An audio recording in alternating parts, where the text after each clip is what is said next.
Hola! I'm going to Peru all alone with almost no money, no film crew, and no friends except for the ones I met. Just myself conquering the world-famous Machu Picchu, trying to solve the mysteries of the Nazca Lines, visiting the poor man's Galactico, and going off the beaten path to Rainbow Mountain. Not to mention experiencing the local cultures and tasty local cuisines. All done safely, inexpensively, and easily. Anything I can do, you can do. DIY Destinations Peru, and you are invited. We are so fortunate to live in a small world with so many cultures, so much beauty, and so much diversity. The world waits for no one, and it's up to each of us to discover its magnificent destinations. I want to make travel accessible to all of us by showing how it can be done safely and inexpensively.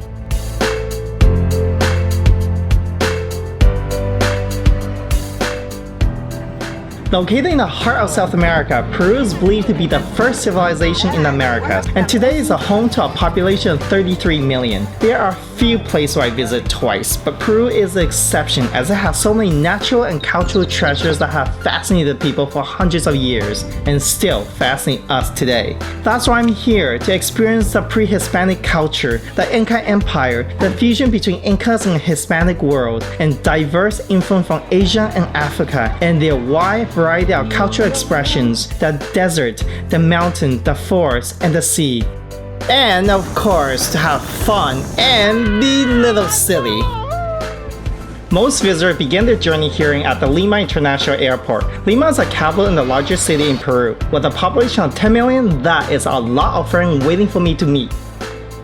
So I finally arrived at Lima International Airport, and there's many ways of getting down to Miraflores. Either you can take the Colectivo or share taxis. I don't recommend it personally at night because this area is not the safest. The second option is this option right here, which I will be doing, is take a direct bus down there. It has a US hookup inside with Wi-Fi and all that gadgets that you probably won't even need for a short ride. Alright, so I safely arrived here in Lima in Miraflores, and the bus just left. It's time to check out my hostels. I stayed at the Eurobackpackers Hostel for the first night since it's only a few blocks away from the main square, the President Kennedy Park, and the seaside. But nothing can keep me in since I have no local money in my pocket. If you're from the good old USA, you can withdraw dollars and convert them at the local exchange houses called cambios at a better rate than the banks. Even better, if your bank is part of Global ATM Alliance, including Bank of America, Barclays, Scotiabank, Westpac, BNP, there is no fee for the withdrawal, as long as the machine works.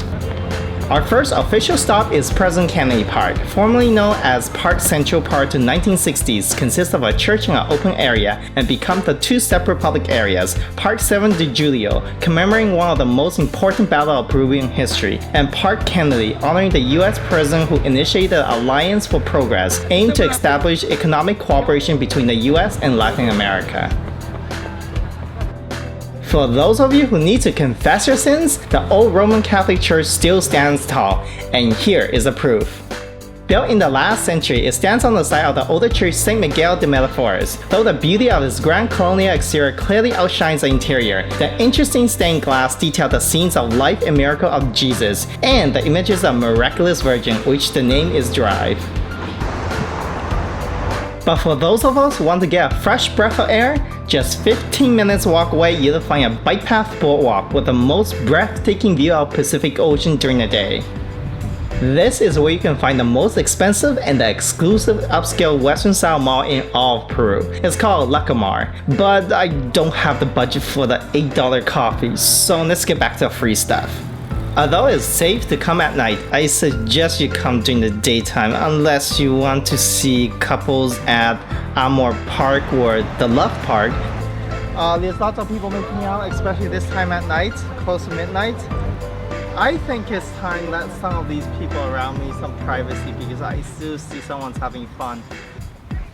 One of the most famous and most visited active lighthouses is also located along the path. Built in 1900s, it was dismantled in 1973 and reconstructed in this parkland above the high cliff, and named Parque de Fierro, which commemorates a century of Peruvian navigation.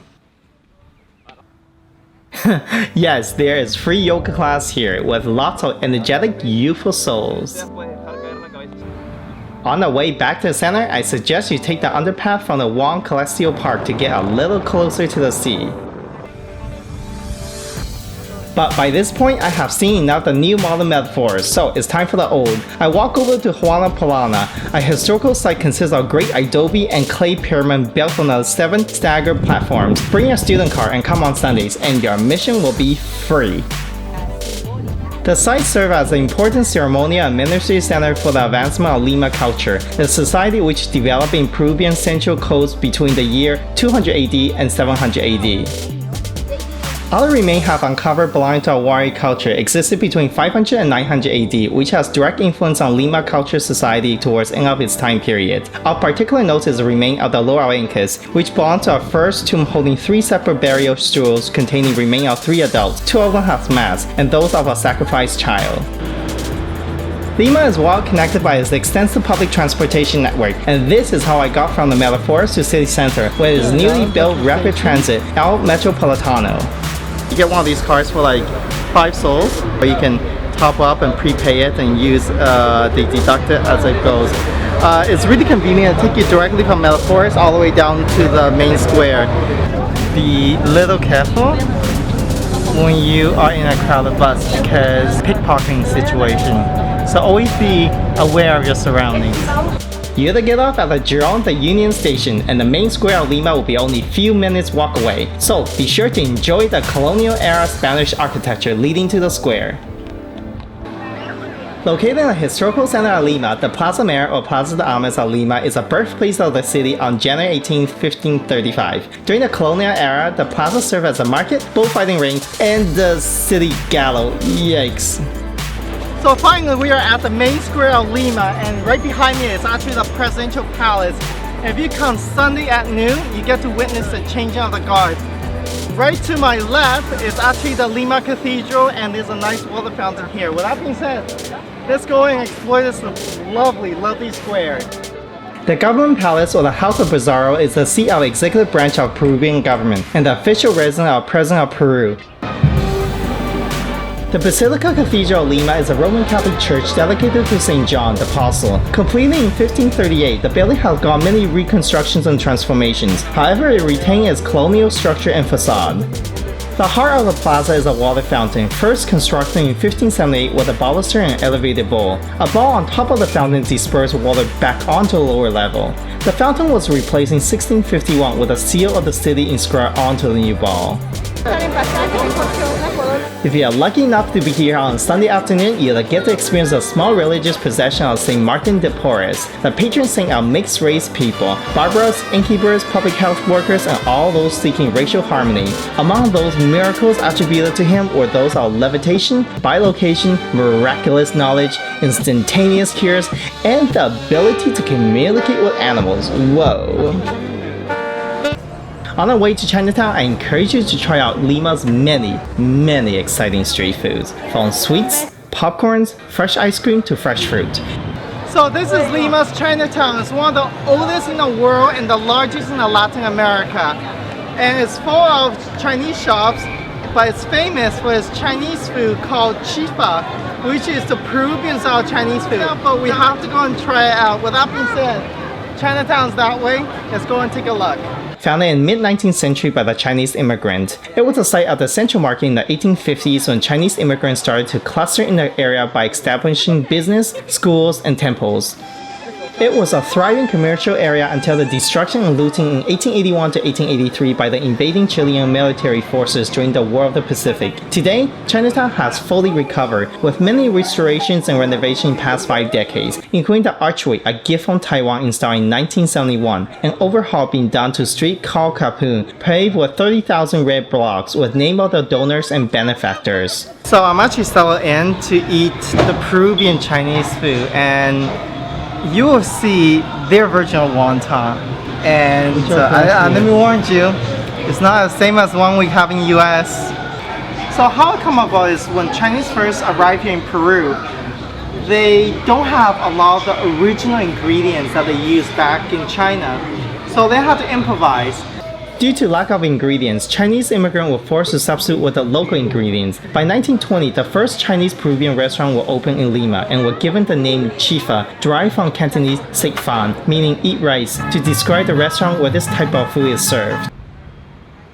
I stayed at the nearby Lima House for the night. It's only a short walking distance from both the Chinatown and the main square, with a great public transit right across the street. After 2 days in Lima, it's time to explore other part of Peru. So next stop, Paracas, a little resort town famous for its Ballestas Islands, marked as Poor Man's Galactico. It's only a 4-hour ride from Lima. The best way to get there is by overnight sleepers bus, which arrives at 6 in the morning, just in time for the island tour pickup.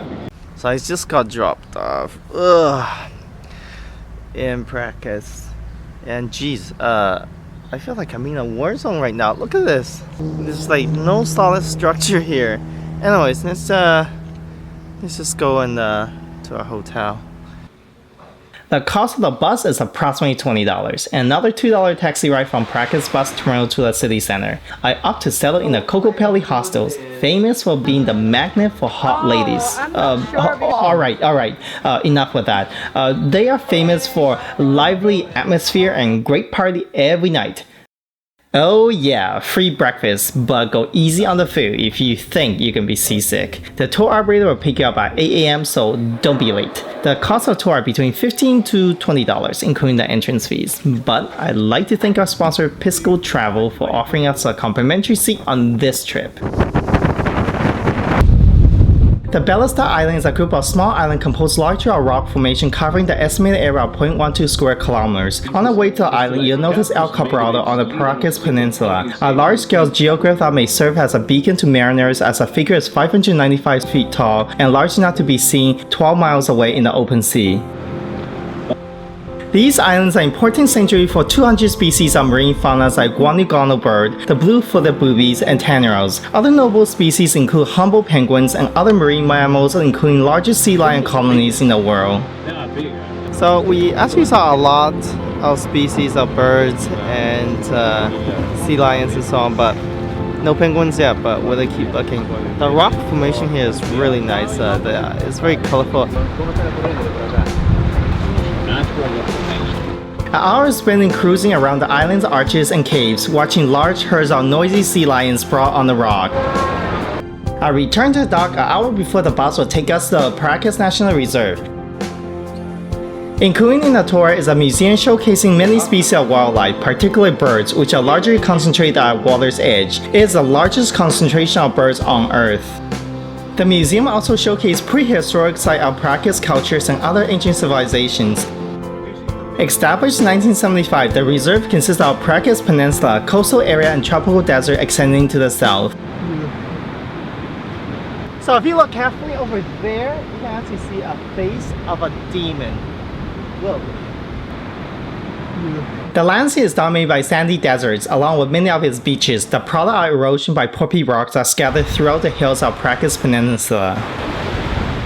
The final leg of the tour includes a stop at Lagunillas Beach for lunch, but be warned, it's pretty pricey. The food costs about twice the average. This is a small fishing village dominated by the view of the Pacific Ocean in the horizon, so the fresh catches are always available every day.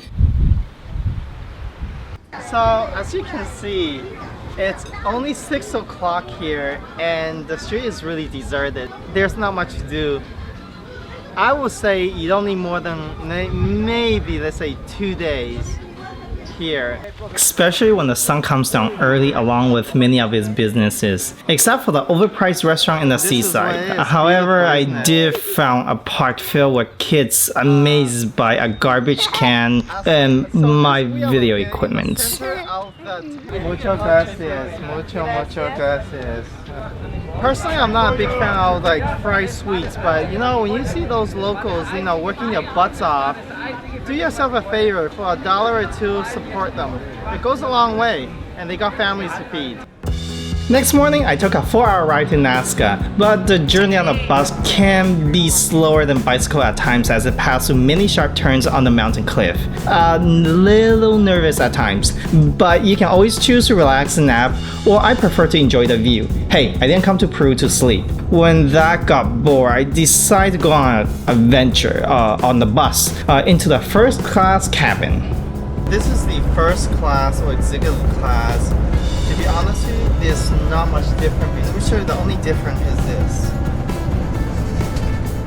It reclines a little bit more. But actually I don't recommend it because you get a lot better view from up there. Once again, the sun goes down early and fast. I'm heading down right now to the bus stop. It's a short walk from the Plaza de Armas. And let's hope we'll get there before the sun goes down. The city center is just a few blocks away, and if you're not exhausted, just walk. And if you get lost, the information center is right across. Someone pointed me that I should come here, but as you can see, the only thing I can see is a bunch of dogs. I'm very confident straight, because that's what everyone says. Okay, this might be it, I think, but I have to still ask. So apparently, actually, I'm supposed to be here at the right across from that office. Okay, so I finally catch this is the right bus. I got my ticket. It looks like this. It's right outside, not inside the station. And there's an Inca, heading towards Ica. And yes, please learn some Spanish. Trust me, your life here will be a lot easier. And tell the driver to stop you at the Nazca Lines, approximately 30 minutes away and cost about $1. So the bus drops you here, and this is where you get your tickets. It's 2 soles if you're a student, or 3 if you're an adult. And then you just wait to people to come down and you can go back up. The lines actually make me have faith in extraterrestrials, including myself who grew up watching E.T. Many believe that they are made by aliens, but I'll have to leave the expert to debate on how it's made or its purpose. However, there is no doubt it's visible from high above as a rugged plateau stretches more than 80 kilometers across. The sun's about to go down, so I'm going to go and fly a drone over it and hopefully we get a better view from there. The crowd in the whole place. There's a full party here. Alright, so with that being said, let's go and have a better look from up above.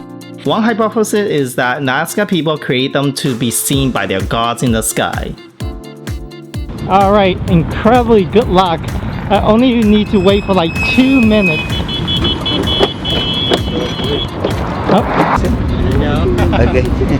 After getting off the bus, I have an emergency. I'm freaking hungry. I'm prepared to eat anything as long as it costs less than $3. And bingo, I found my calling. See?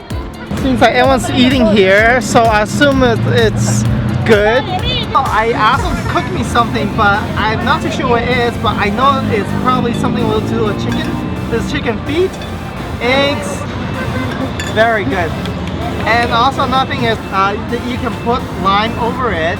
I think this is done. Mystery solved. The name of the soup is called Calillo Galeta, a Peruvian style chicken soup with boiled eggs, spaghetti, and don't be surprised if it includes chicken feet. All this for $1. But I'm not done yet. Here's a round 2 of my dinner. So this is a chicken with fried rice served with potatoes. I ordered a rice con pollo, which translates into chicken and rice, one of the favorite staples of Peruvian cuisine. Its original traces back to northern Peru, and the variation include duck, all served with seasoned rice and sometimes with potatoes. The total damage? This is only 5 soles, which is roughly to be like $2 or so. As you can tell, small towns means nothing to do except for wandering around in the main square. Almost in every single town here in Peru has a Plaza de Armas, or the main square. It's the center of the town, and there's one here in Nazca, no exceptions. The majority of the population of Peru is Catholic, so don't be surprised the second most famous landmark is Nazca Church, or known as Santiago Apostle Church, built shortly after the 1940 earthquake to honor the Virgin of Galapagos, the patron saint of Nazca. I woke up early for my local airport pickup. So this is actually a very small airport, and when you come here, you know, you can be checked in with your passport, just like an ordinary thing to do, and also airport tax. something that you cannot avoid. But at least there's no long lineup and we can get going soon, I'm pretty sure. So we're about to head on to our high above journey to see the lines, and I have to thank our friends at Alice Picarones for giving us a flight on this amazing adventure. So this is a Cessna 206 and we will be joined by 2 pilots. The 30 minutes typical flight costs around $90 to $100, but as usual in Peru, there's always room for bargaining.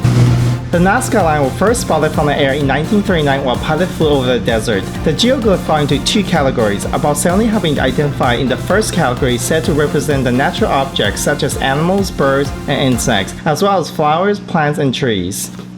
So next we're going to be seeing a spider and another very famous lines. The second group consists of lines and basic shapes such as spirals, triangles, and rectangles.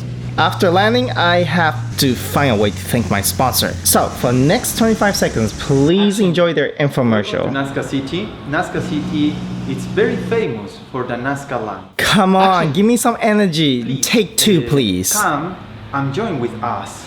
And from the air, you will see many lines and many figures. I would like you to share this great experience with us, a las peruanas.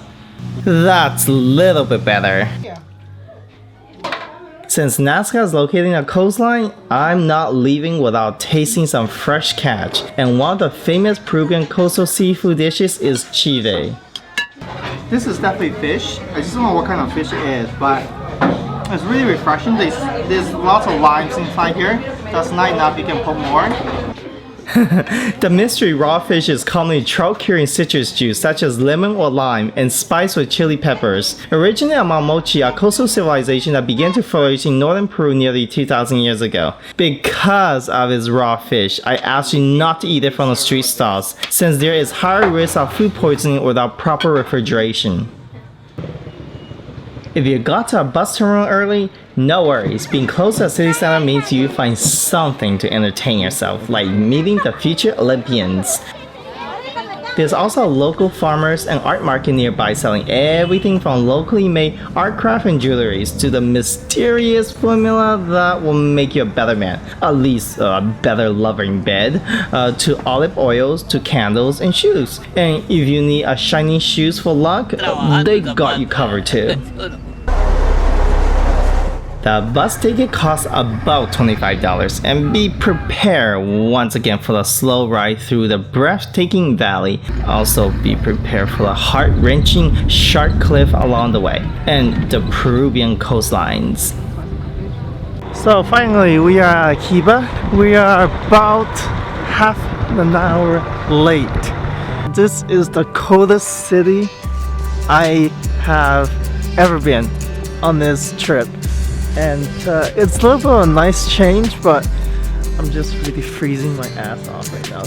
The taxi to a city center costs about $2.50 to $3, so bargain and bargain hard. If you're using Uber, the cost is $2, but set your pickup point outside the station or else you'll be waiting forever.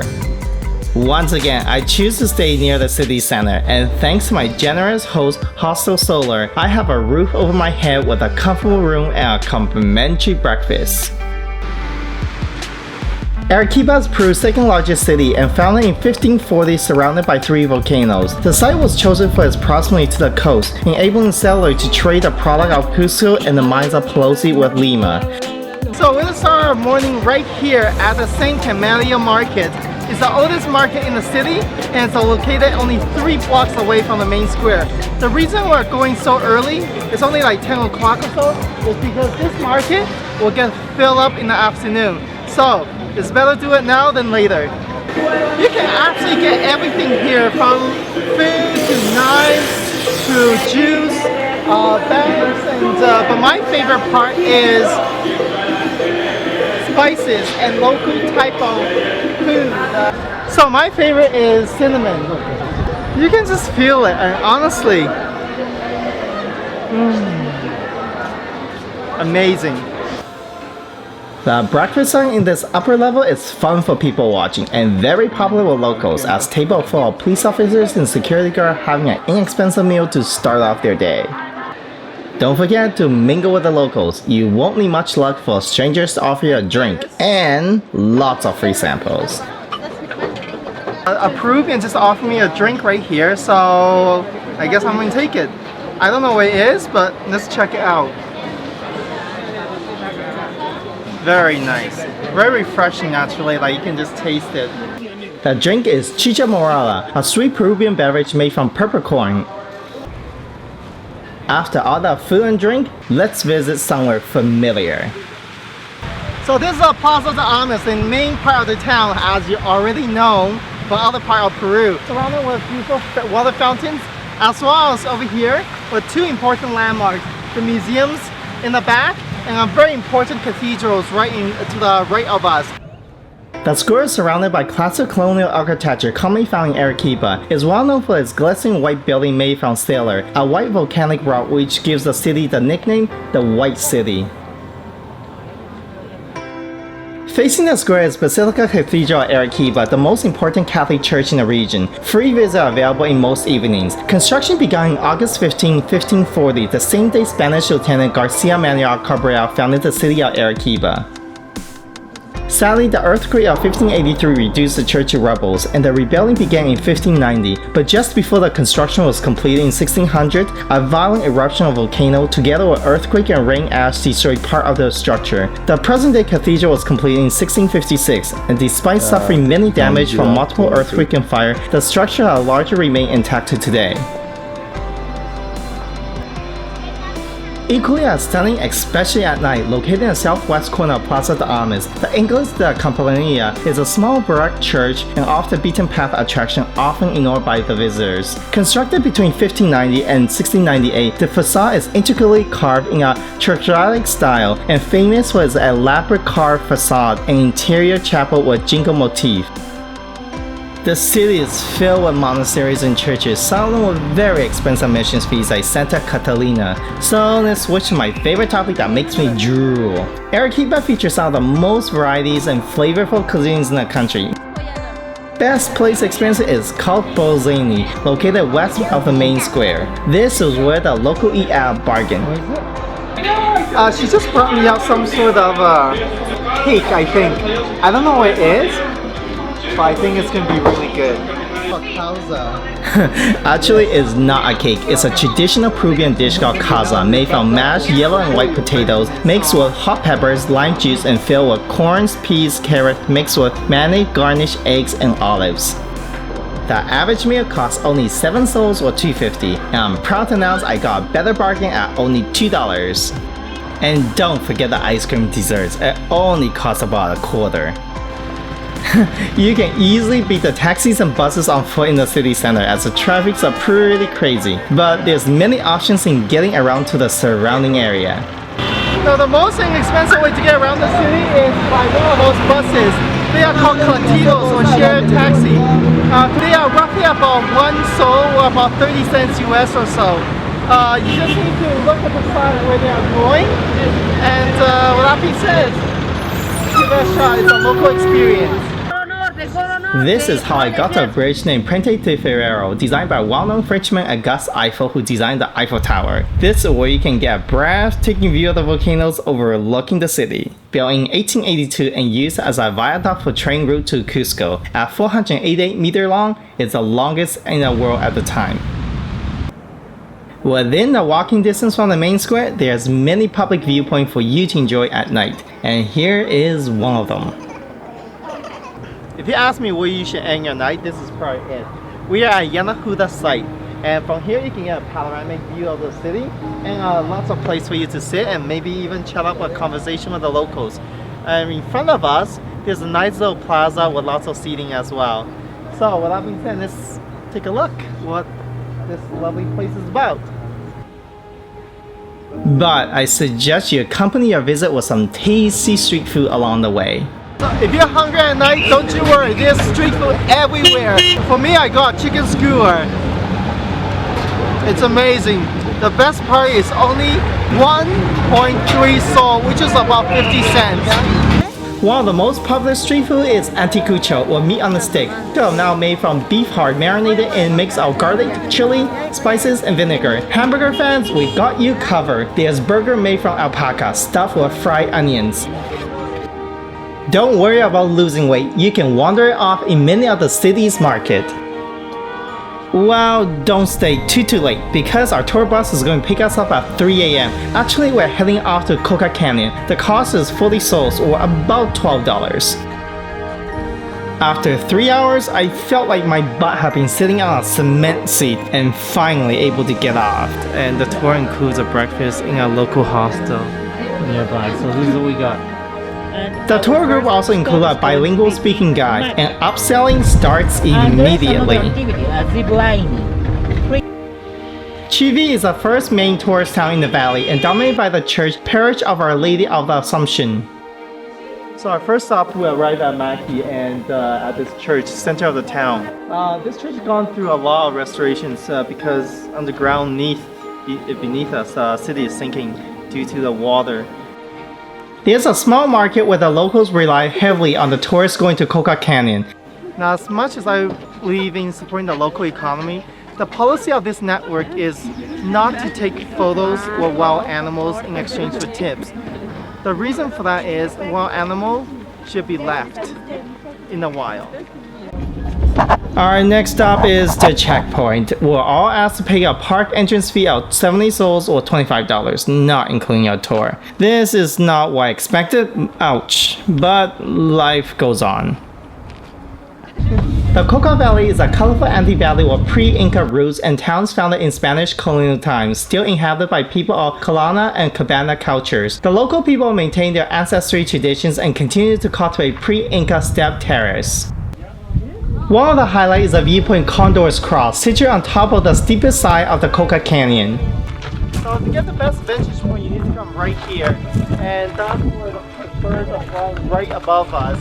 And if you have a power zoom lens, bring it, because if you look close enough, in the back of the wing, once it's open, you can see it's actually white. This is where you can witness the Andean condors with the second largest wingspan of all living flying birds gliding on the thermals. The majestic bird can weigh up to 33 pounds, and sadly, the species has been listed by World Conservation Union as vulnerable. Don't forget to support the local business while you're enjoying the views. One of the fruit are called dragon fruit or piata. It's said to keep you forever young with its strong antioxidants, vitamin C and fibers. Many studies even claim to improve your blood pressures and liver functions. There's also stalls selling handmade souvenirs, hats, mittens, and other artworks. The tour frequently stops for small museums, food, and bathroom breaks, but nothing is free in life, at least when it comes to bathrooms and toilets in South America. They always cost you 2 soles, and not all of them have toilet paper, so be prepared and bring your own. Yep. Do you remember a time where you have girlfriend problems? Yeah, the headaches. This is what you may experience due to the lower level of oxygen at this high altitude. My recommendations: choose some coca leaf or nicknamed cocaine leaf. I'll explain more later. But the help is on the way as we stop at the hot springs. This is optional but not expensive. I decided this will be my cure if I can safely get through the wobbly cable bridge. So after crossing the rope bridge, we are here at the hot springs. It's 15 soles. I thought it's a great time for me to unwind and got my bathing suit ready and just check it out. It's they have multiple pools. There's one pool that's actually in particular which looks appealing because it's away from the sun. For me to go for a dip. I'm especially excited about the benefit of submerging in the naturally heated water by the surrounding volcanoes with an added mineral like sulfur, or should I say rotten eggs. But thank goodness I don't have a date tonight. So we're going to go to lunch right now and I'm so exhausted. My lack of oxygen is really killing me right now. But I'm not depressed though, don't get me wrong, I am not depressed. Well, it's depressing afterwards to learn that lunch is not included in my tour, especially how overpriced it is. It costs almost the same as the tour, so I would say if it's not included, avoid it. Our last stop is the highest viewpoint, Mirador de Yanahuara. So finally made it to the highest excavation point. You can actually see 4 different volcanoes here. And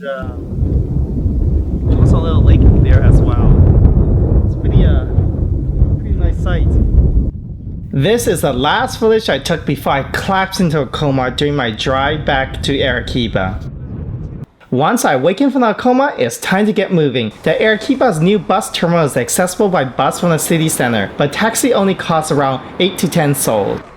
Arequipa to Cusco's overnight bus is very popular, and I recommend you pre-book your reservation early online to get the cheaper seat located at the rear. Oh yeah, one other thing.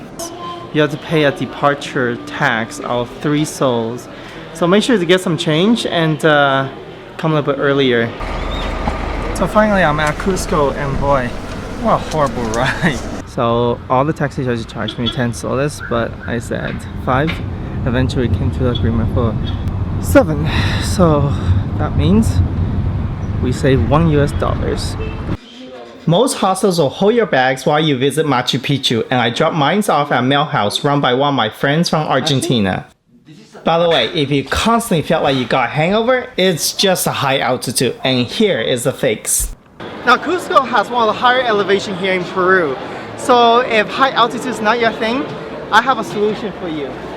Take those coca leaves. You can chew it or put them into a tea. The nickname is actually the cocaine leaf because that's where it's derived from, but don't worry, you're not going to get high unless you're processing them like Colombian mafia.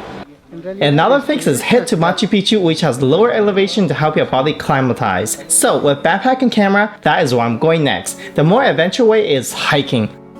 We made it here to the Quillabamba station. Now it's time to find the bus that goes to Santa Maria. The 10 minutes taxi ride from the city center to the station costs about 7 soles or $2, and the local bus to Santa Maria costs around 20 soles or $6. I recommend you leave early, as this will be one of the many rides to come. Now there is a half sole departure tax or terminal fee, so that lady is actually checking everyone to make sure they pay for the terminal fee. Para la National Geographic. Not long after the ride begins, you'll be welcome to a world of real-life shopping channel. No cable TV subscription required. First round.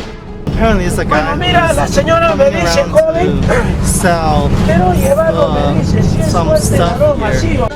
Second round, fresh fruits, vegetables, bread, and other stuff. Honestly, I felt like this is like a shopping channel. Like every few stops, people come on and try to sell you stuff.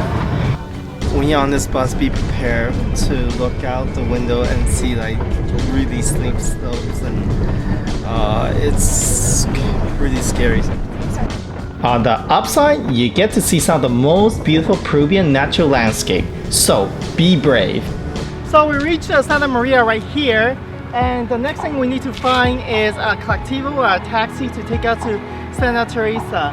No, he says for 40 he would leave at the moment, but... The driver will wait until the car is full unless you're waiting to pay for the empty seats. I suggest you not wait if you're arriving in the afternoon, as it gets dark early and it can be dangerous to trek at night. And don't be surprised if you need to make room for any human cargoes at the back. Don't be mad. And if you're nice to a proud Peruvian driver, he'll even stop to show you some scenic viewpoint overlooking the canyon. So our colectivo driver actually wanted to show off a very proud jewel of Santa Teresa, which is the Cocalmayo Hot Springs. As you can see over there, these are all hot water coming out from the volcanoes. From Santa Teresa, we need to take another minibus to Hydroelectrica. After 15 minutes of waiting in the van, I decided to pay the extra seat on the smaller car, and being on a rush, I forgot my tripod. But there's no time to go back. The new driver offered to get it for me and leave it at the Peru Rail office. This is it, so we're gonna start walking from here. And by the way, that's my travel buddy for the day.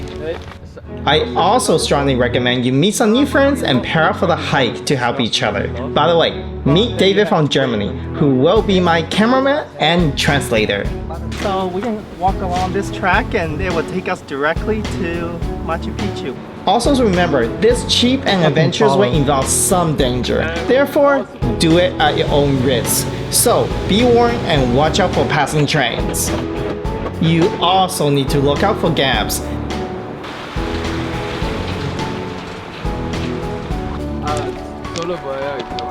Hola. So as you can see, this is pure darkness right now, honestly. So So my advice to everyone is please start your journey as early as you can. So it is 7:11 right now, so we approximately walked 3 hours to get here. So welcome everyone to Huaca Calientes. We are at the foothill of Machu Picchu. It's time to get our tickets before the office closes down. Follow me. Yes, the first thing you should definitely do is get your Machu Picchu tickets. It's located right by the Huaca Calientes Plaza de Armas. The square is dominated by a foundation with a statue of 9 mighty Inca of Cusco who transformed this region into an Inca empire. Many archaeologists believe that the famous Inca site of Machu Picchu was built as a state for the Machu Picchu. So this is where you get your tickets, and remember, they only accepting souls and no credit cards. If you're smart enough, I strongly advise you to get one of these guys. Go to your university, you get it free. And guess what? Half price. Yay! So I'm filming at Machu Picchu. I'm staying at a Hostel New Day. It's a really comfortable hostel. This is a small family-run budget hostel that offers free breakfast, Wi-Fi, and variety types of rooms. Right down there is Plaza de Armas, and along the way there's actually great list of restaurants that's really well priced. I am not kidding. And everything can be bargained. So from up there, we'll offer a full meal for 25 sols with drinks and stuff. As we walk towards this way, the price starts to come down. 20 sols, and then 15 sols, 12 sols with free drinks and We got one that actually got in the end gave us the food for 12. And then we got this really good looking food here. So to start off our dinner, we're gonna have a filled avocado. So with cheese on top, inside is filled with beans. Excellent, really fresh by the way, and I can tell. This is grilled trout with wings, and what's that?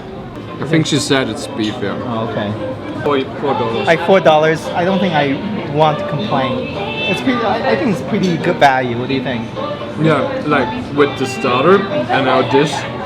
And we will get dessert as well, like. Yeah, dessert's coming, so stay tuned. For those who complain about the prices here, come to near the stadium and there's a food stall and you can get some pretty decent deals. So this is pancake with honey on top. So let's give it a shot. I'm eating a small one by the way because I need to lose weight.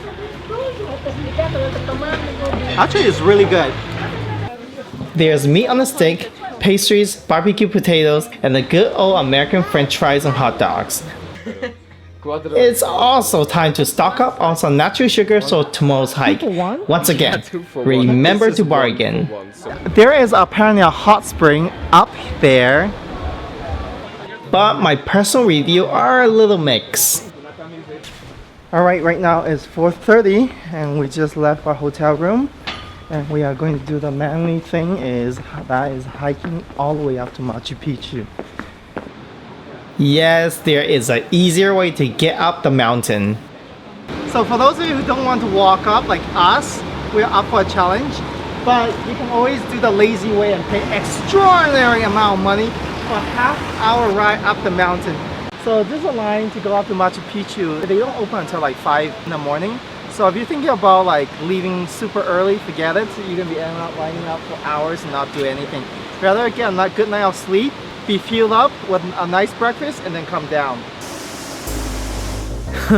This is truly an hour and a half grueling hike, not walk in the park. So make sure to bring lots of snacks and water. So over there it says 75 more steps.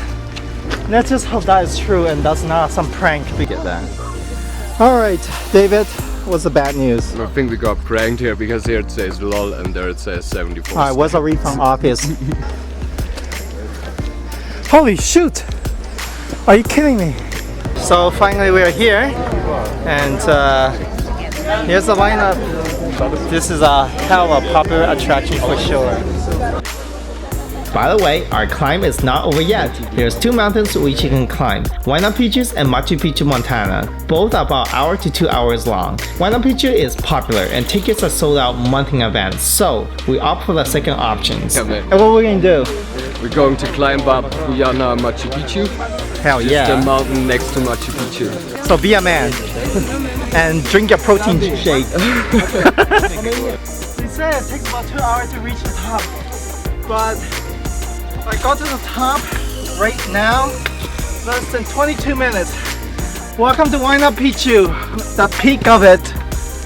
Just joking! Ha! So right now I'm soaking wet because it's raining really bad. My friend David, who is hiding from the rain, and asked me to keep going because I have my varsity suits on. And be sure to listen to what the sign said, like this one. And guys, please, no hiking boots from Walmart. Alright, so one thing I do want to emphasize to everyone, that safety comes first.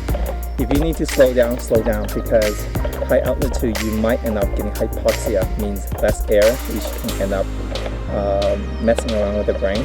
Second thing is, as you can see, this is really narrow slope. If you fall, trust me, there is no hospital here. So, safety first. I don't want any of my viewers complaining a body bag, and I mean it. I believe this is one of my final step up. So, I think so. Oh, yeah, actually a few people here. So we made it here. 2 hours and 15 minutes. The rain really stopped us down, but we made it. The full 3,061 meters. And if I can do it, you can do it. So this is not my first expedition here in Machu Picchu. It's actually my second time. Last time I climbed the Huayna Picchu.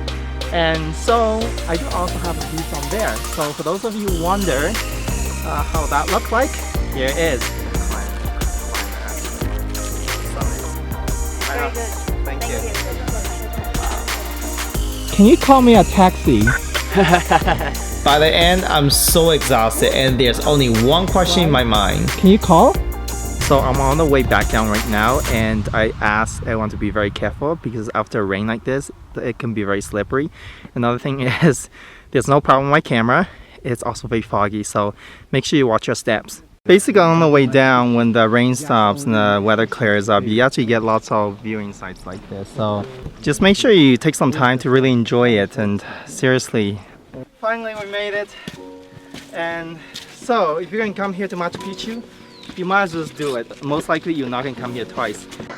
The Machu Picchu's elevation is 2,430 meters and built during the height of the Incas in their classical style with polished dry stone wall. Most archaeologists believe that it was built as a state for the Inca emperor, but it's often mistaken as a lost city of Incas. So I'm standing right in front of a magnificent Machu Picchu. It was built around 1450 and was abandoned about 100 years later. Now, its purpose is still debatable. There's many theories. Over the centuries, the surrounding jungle overgrew the site, and few outside the immediate area know of its existence. In 1911, American historian, explorer, and lecturer from Yale University, Hiram Bingham traveled the region looking for the old Inca capital and was led to Machu Picchu by a local farmer. Bingham brought Machu Picchu to international attention and organized another expedition in 1912 to undertake a major clearing and excavation. It was declared as Peruvian Historical Sanctuary in 1981 and a UNESCO World Heritage Site in 1983, and voted as one of the new 7 Wonders of the World. The site is roughly divided into an urban sector and agriculture sector, and then into Upper Town and Lower Town. The temple are in Upper Town and the warehouse in the Lower Town. Even though Machu Picchu is only located 80 kilometers away from the Inca capital, Cusco, Spaniards never found this place, and that's why it's still preserved to today. So one of the significance of this site is its craftsmanship. I mean, those stones are really large. We still have many theories on how they got here and how they crafted stones with a tool they had back in 1450. There's many theories, but none of them are concrete, like these stones. It's also nice to meet some new friends, or new type of friends. And this is where you can get close and personal with llamas, the national animal of Peru. Look how cute he is. Wait, where are you going? Wait, aren't we supposed to be friends? Yo. Okay, maybe not. It's time to go back to Tinder then. Maybe not, but try again.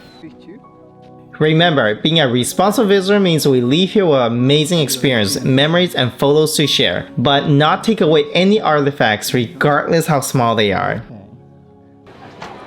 After conquering Machu Picchu, it was time to decide how to get back to Santa Teresa. I visit Peru Rail office here to see if they can check if my tripod is indeed in the office in Santa Teresa. With a positive answer, I was on cloud 9 and bought the tourist price ticket for the next scheduled train in the morning to Hydroelectrica.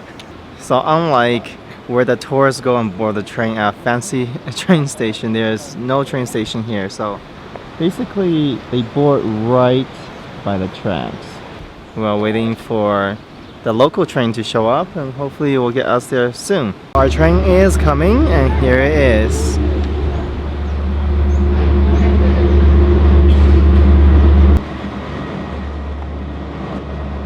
The price is $31 US instead of $1 US for the locals. There's absolutely no way I'm going to hike back with a broken boot. The staff of Peru Rail directed me to the end of the track. My assumption is I will not be able to sit with the locals, which I hope to do. Oh dear, I'm getting a fancier version of the train. On my first expedition, I took a round trip on Inca Rail. That's pretty much of a choice. Wow, this time there's not much of a choice. I had to go back to Santa Teresa to retrieve my video equipment, and so I had to take a train from here, Machu Picchu, to Hydroelectric, and basically from there take a shared taxi to Santa Teresa. I wish I could have able to travel on local cars. They cost about 75 cents versus $31 that Peru Rail forced us foreigners to pay.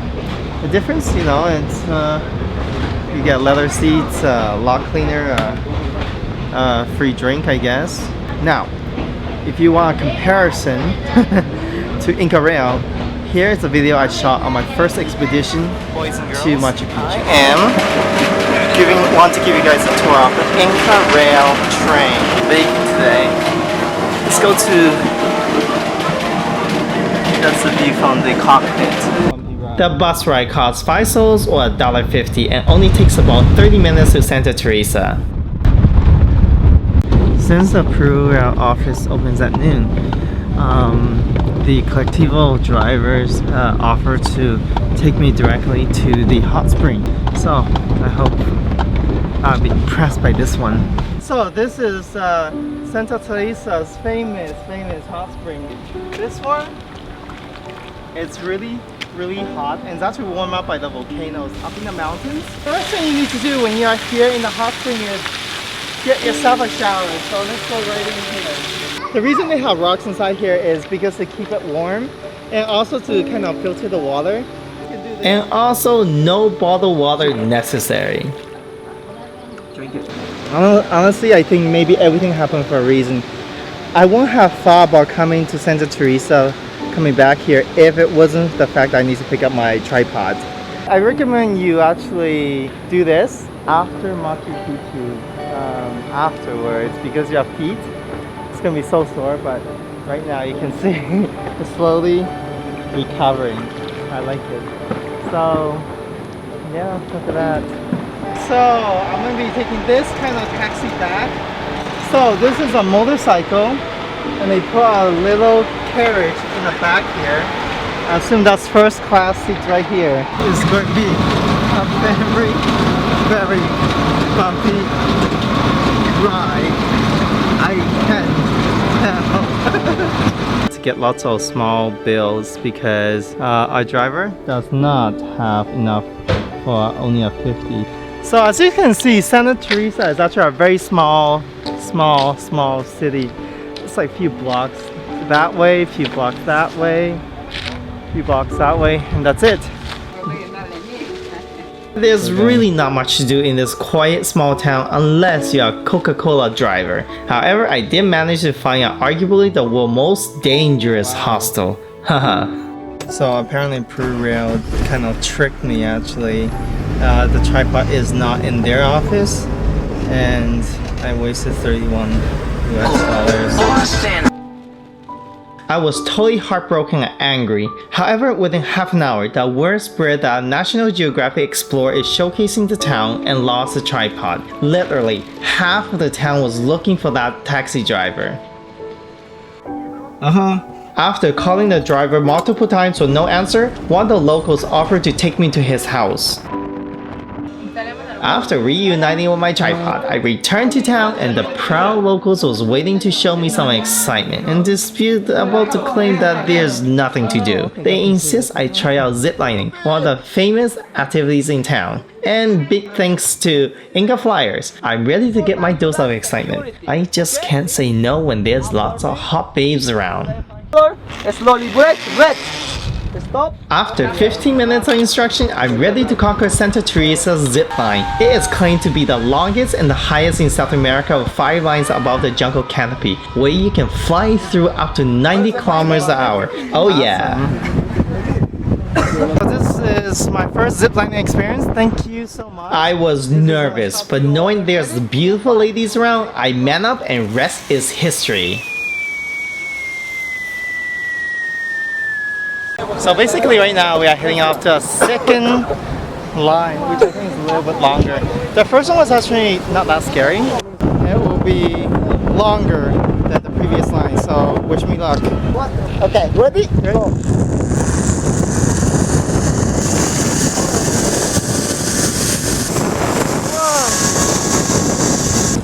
I think we got some technical difficulties.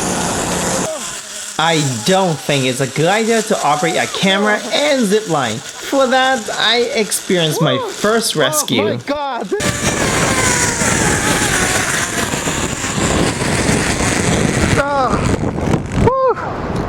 And another rescue. Look at this guy! Hey! Oh my god. I'm so sorry you had to do that. Alright. I did have better luck the 4th time.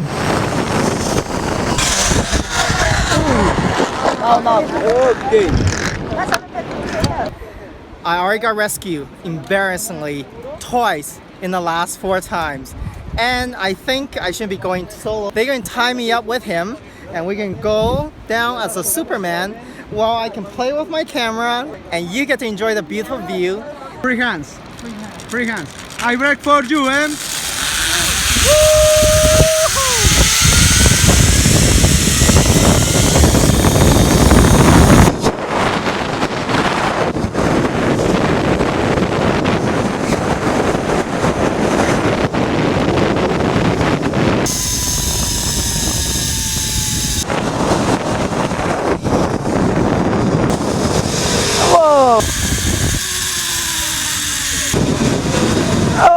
Okay. It's amazing. You should try it. What's the name of this company? Inca Flyer. Inca Flyer. This guy. After my excitement, the sun goes down. It's time to pay my farewell to this lovely town and on my way to Santa Maria for the ride to Cusco with a collectivo. The usual wait. And fingers crossed, it's gonna be nice and fast. So we are finally on the road and I'm heading off to Santa Maria to catch a collectivo or bus to Cusco. Don't be surprised if something happens like this. Treat it as part of the journey and enjoy the experience. I think the driver is driving really slow right now to pick up more passengers because he's calling out the names of the Quillabamba and Santa Maria. Apparently, we have not departed yet because missing 1 people. Finally, on our way. I'm so excited.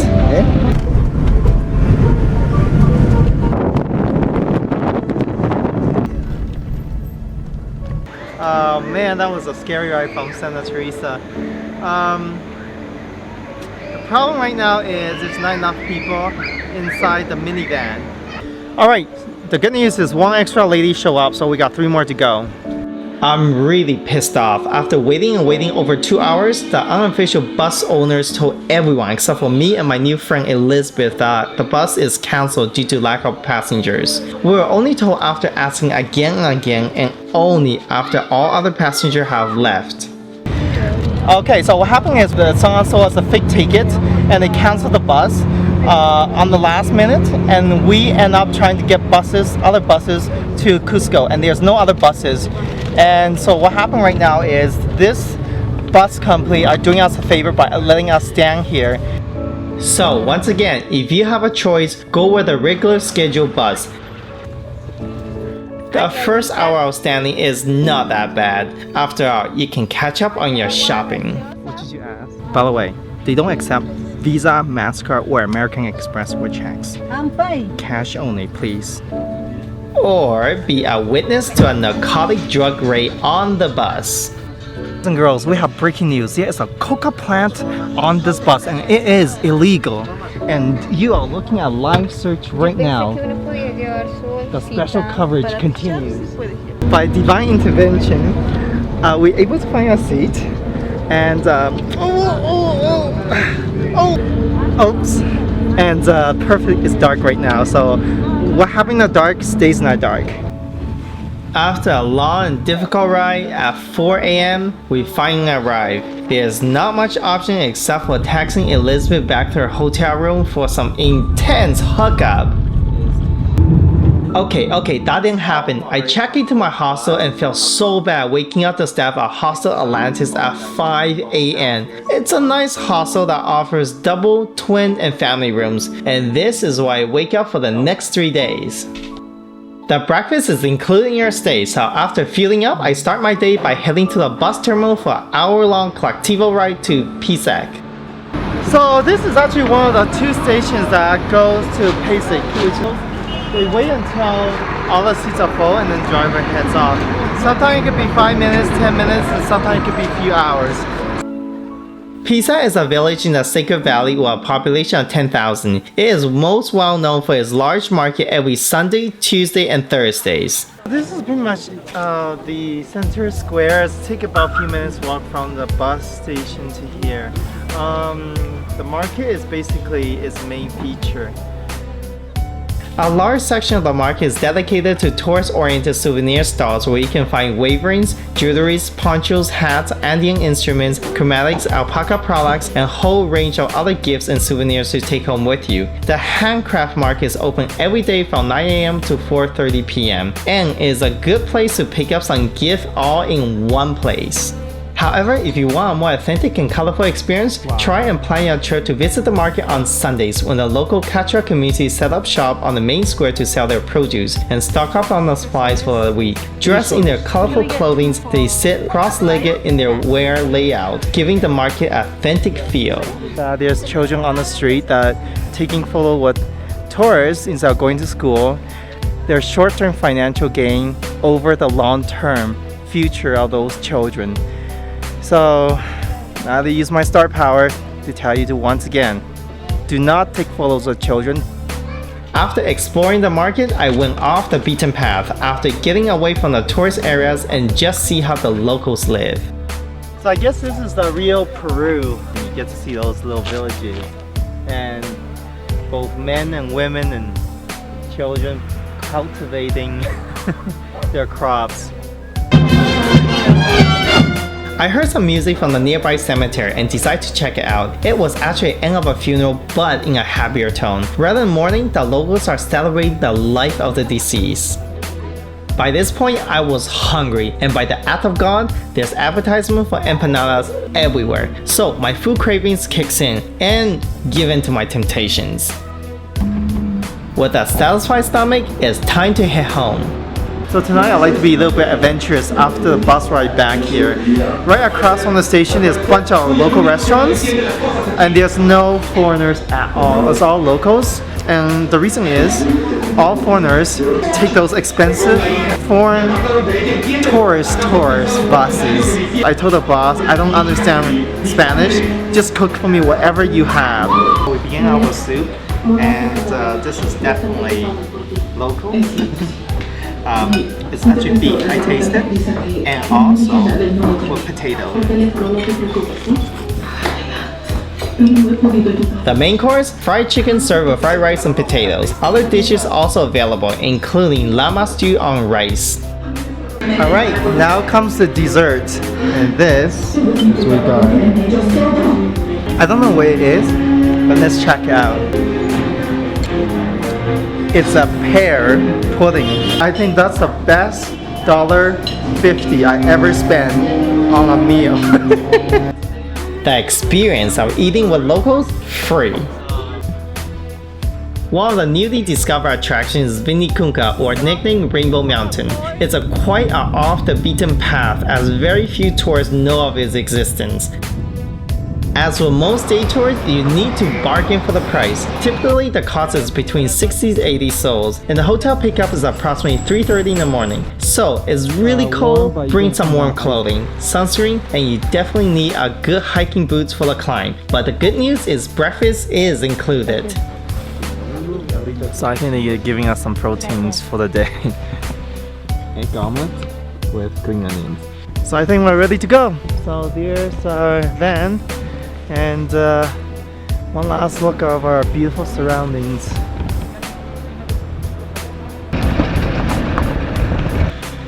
Finally, we reached the community at Haita Susuno, and here is where I start my hike towards the Rainbow Mountain itself.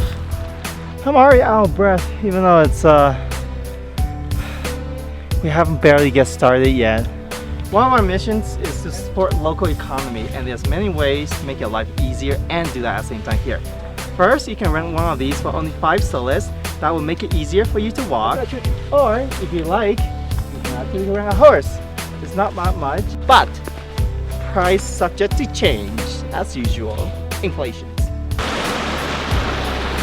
And please, don't forget to bring some coca leaf to chew, as the altitude in this region is higher than Cusco. And this is a 3-hour hike by foot each way. Well, it's really cool that I met lots of new friends, even though they don't speak English. And maybe that's the problem. I can't tell them to stop, helping themselves on the road. So you got to be careful. Okay, so I'm gonna try saying Spanish, okay? Amigo, no caga, no caga. Entiendo? No? We arrived at the ticket control office, but there's no one here for us to pay. So, guess it's free today. Not so fast. If there's money to be collected, there's always someone there. But it's only 10 sols. Not bad. 2 hours? Yeah. 1 hour? Maybe 2 hours. Depending on how slow you go. Another reminder, you can always bargain. So finally, they agree I do fully soulless. I guess this is my ride. Let's hop on. Yeah. The suffering is over. There's already people heading down. It's not easy doing this. It's a lot of hard work. So as you can see, the indigenous with the horses drop you off there, but you still need to hike all the way up this way. So it's another 15 minutes or so. With that being said, let's not waste time. I don't know if I can do this ever again. There's something of near-death experience I'm having right now. Oh, that's beautiful. Finally, I made it to the top, so I thought. It was truly breathtaking. I'm so proud and felt like I'm on cloud 9 until my new gorgeous friend Hannah spoiled my moment of triumph. So, we made it. This is the highest point. As you can see, look how beautiful this is. It's all worth it. What? You gotta go. Yeah. All the way up there. No! Triathlons, both of us. With my pride and manhood on the line, the only option is to continue. Right? But safety comes first. Be extremely careful here, as it is extremely muddy from the melting snow. Yes! Look at this! Look at this! I'm the king of the world! Oh yeah, you probably gonna be here once, so let's be silly again and retake the shot from another angle. Great view! That's my celebration, people! Woo! I'm the real king of the world! Okay. The peak has an altitude of 5,100 meters, and you are able to see one of the most holy mountains in Peru, the Azagate Mountain, and surrounded with other mountains consisting of layers of 7 colors. Now, that is what you call amazing, magnificent selfie. Oh, I have to be in it, right? That's what you call selfie. Okay, let's get back down. Look, who do we have here? By the way, I forgive her. We need more love than anything, especially she's going to be an amazing doctor in the future. On the way down, the familiar chore, bargaining for a ride. There's one thing I do want to emphasize. Before you ride any horse, check to see if it's been mistreated. I will not ride a horse that shows a sign of abuse. This lady right here, she is going to give me a ride back for 30 soles. One advantage of riding a horse is it allows me to truly take in and enjoy the scenery until the pain in the butt eventually emerges from all the bumps along the way. But hey, it's all part of the experience. So right now I'm actually on the back of a horse, and I'll show you. This is what the view is. It's just beautiful, absolutely gorgeous. I had to get off the horse here because it's a little bit too much of a slope. So once we get down, I get back to the horse.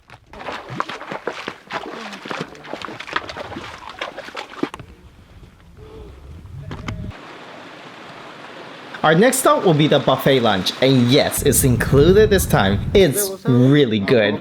Seriously. So, to begin off, I think the apologies come with a soup. So, you want to see how their local buffet look like? Here you go. That is my first plate of my lunch plus dinner combined together. After coming back home, I crashed like a tomahawk missile into bed. So, for the next 25 seconds, here's a few words from our tour sponsor. Hi, I am Ruben. I'm the owner of South Adventure Peru Tours, one of the best travel agencies in Peru.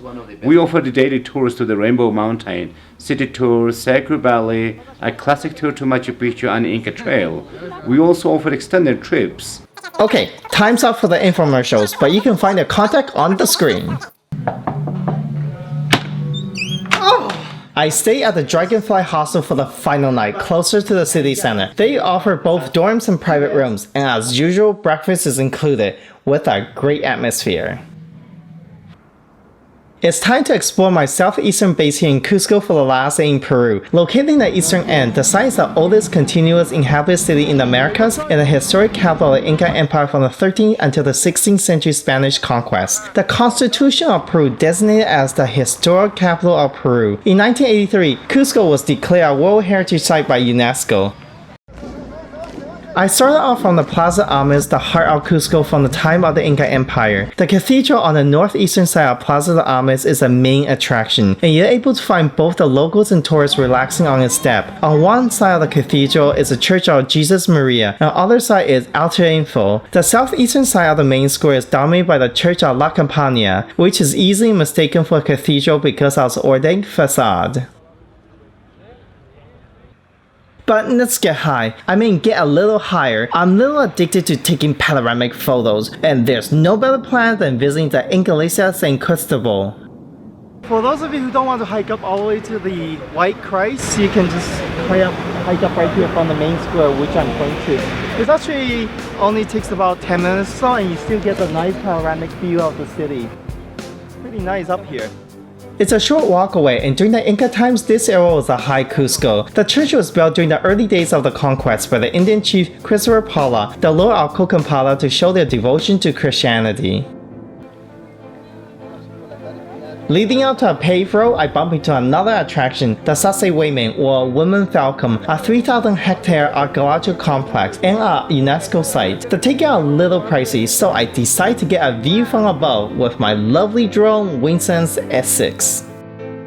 First built by the cow culture around 1100s, the construction was planned and executed by the Andean man. The Inca called it the House of Sun. The dry stone wall was constructed of huge stones. The worker carefully cut the boulder to fit them together without mortar. It served as an important military context for maintaining control over Cusco, and today is used as a site where Peruvians celebrate Anticucho, the annual Inca festival of the winter solstice and the new year. Right across is another road leading to Pucllana or the Red Hill, the home to the statue of Cristo Blanco or the White Christ. So this is actually the perfect place where you can get a panoramic view of Cusco, and as you can see right there is Plaza de Armas. There's no better way to spend your leftover Peruvianso by supporting the local economy at the Mercantilo San Pedro. It's only a few blocks away from Arch Santa Clara at Plaza San Francisco. The arch was built to celebrate Peru's short-lived Federation of Bolivia in 1835. The San Pedro's market is a huge food market, open 7 days a week. The building itself is 1 block long and 3 blocks wide. The large exterior setting hosts many activities, and indigenous women and children sell their food and herbs they lay out on the blankets. So the last place I'll visit here in Peru is the San Pedro's market. And after all, if you exchange your soul back to dollars, the rate is just terrible. The vendors are packed into every bit of space inside. My first quest in a mood to discover the typical dish of the valley, a simple meal of trout chive, fried pork and chicken soup. This is where you can find all the locals at lunchtime. But beware, the service is basic, prices are low, and we cannot guarantee you won't leave with a nasty stomach upset. So anyone on the planet, you see a market like this, you need to bargain. And bargain hard. This is the part of a local experience. I'm very serious about able to find anything in this market, including the natural performance enhancing things with a great potential to improve your love life. Cusco has a well-developed bus system. It only costs about 1 to 2 sols to get around, including the airport. It's about half an hour by bus and 10 minutes by taxi. Since I'm late, I opt for the taxi option, which costs about 5 to 8 sols. There are also frequent buses leaving for Puno, for Lake Titicaca and Copacabana in Bolivia. And this is how I ended my incredible journey in the magnificent country of Peru.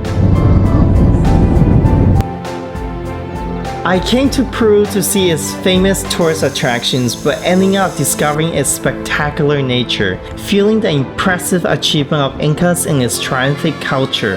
I have been touched by the amazing mix of people with amazing pasts, all live in harmony.